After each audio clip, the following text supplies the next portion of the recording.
सकेर गणतन्त्र आएको 16 वर्ष भइसकेको थियो। यसैबीच मेरो भेट मुक्ति दाईसँग भयो। नमस्ते दाई। नमस्ते बस भाइ। के छ दाई खबर? तिमीहरूले बुद्धि पुर्याएर समयमै काठमाडौँ गयौ, राम्रो गरेका छौ, अझै राम्रो गर्नु। हामी सोझा सादा मान्छे क्रान्ति भन्यौँ, उफ्रियौँ जनयुद्धमा।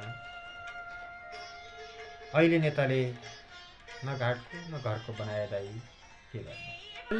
पार्टीले केही सहयोग गरेन?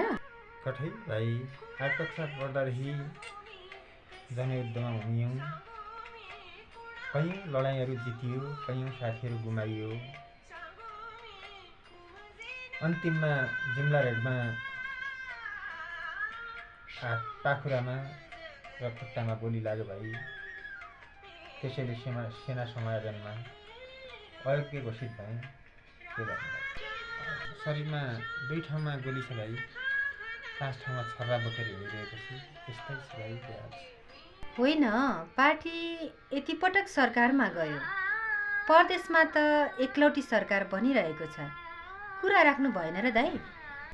गरेँ भाइ, आश्वासन र पीडा बाहेक केही पाइनँ। जति लडे पनि,